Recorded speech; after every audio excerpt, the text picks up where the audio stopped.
আছে নাকি ভাঙা ল্যাপটপ, পুরাতন মোবাইলের ডিসপ্লে, কিছু কি বুঝতে পারছেন? এই ভাইটা এখানে কি করছে?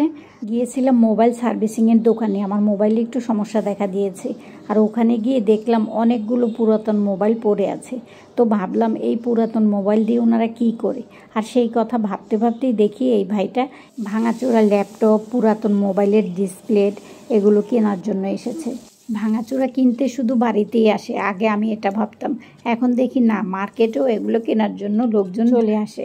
আসলে কোনো কিছুই ফেলে দেওয়ার মতো না, কোনো না কোনোভাবে এগুলোকে রিসাইকেল করে আবার আমাদের কাছে অন্য কোনো রূপে ফিরে আসে। যাই হোক, এখানে আমি আজকে কই মাছ দিয়ে শাপলা দিয়ে রান্না করব বহু বছর পর। এই রান্নাটা আমার আব্বা অনেক পছন্দ করতেন। এই যে কয়েক পিস কই মাছ ছিল, তাই শাপলা ফুল নিয়ে আসতে বলেছিলাম। এই রেসিপিটা অনেক দিন ধরে খেতে ইচ্ছা করছিল, তো শাপলা ফুল গত রাতে নিয়ে এসেছে। আজকে এই রান্নাটা করছি আর আপনাদের সাথে একটু শেয়ার করছি। শাপলা ফুল দিয়ে কই মাছ দিয়ে কে কে খেয়েছেন? ইলিশ মাছ দিয়ে আর চিংড়ি মাছ দিয়ে তো অনেকেই খাই আমরা, অনেক মজার হয়। কই মাছ দিয়েও কিন্তু অনেক ভালো লাগে। আমরা প্রতিদিন রান্নায় যে রেগুলার মশলা দিই, সেই মশলা দিয়েই রান্না করছি, বাড়তি কোনো মশলা দেইনি, তবে ঝাল ঝাল করে রান্নাটা করব। আর শাপলা তরকারি রান্না করতে পানির কোনো প্রয়োজন হবে না।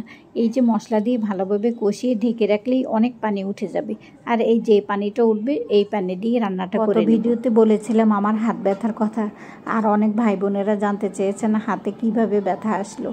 তো এই ব্যথাটা আসার মূল কারণ হচ্ছে 15-20 দিন যাবৎ এই ব্যথায় কষ্ট পাচ্ছি। আর এই ব্যথাটা কি কারণে আসলো সেটা আমি অনেক গবেষণা করে দেখলাম যে অতিরিক্ত মোবাইল ব্যবহার করার কারণে আমার এই হাতে ব্যথাটা এসেছে। যদি আগে বুঝতে পারতাম যে ফেসবুকে সফলতা পেতে গেলে অনেক কষ্ট করতে হয়, তাহলে কখনোই এই শখের পেজ আমি খুলতাম না। একদিন কোনোভাবে যদি অ্যাক্টিভ থাকতে না পারি, তাহলে রিচ, এঙ্গেজমেন্ট সবই ডাউন করে দেয়। বেশ অনেকদিন আমি অ্যাক্টিভ থাকতে পারিনি, উইকলি চ্যালেঞ্জও পূরণ করতে পারিনি, যার কারণে আমার রিচ এত লাল বানিয়ে দিয়েছে কি বলবো।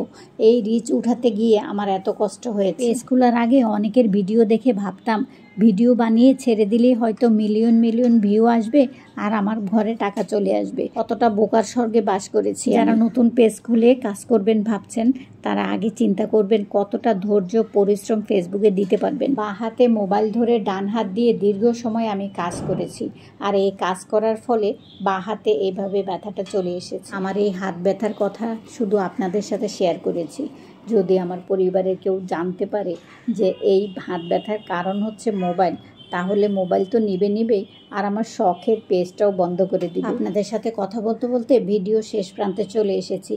তো পরিশেষে আমার ভাই বোনদের উদ্দেশ্যে একটা কথাই বলবো, আমার মতো লং টাইম মোবাইল ইউজ করবেন না। অনেকেই বলে যত ফেসবুকে অ্যাক্টিভ থাকবেন তত আপনার পেজের জন্য ভালো।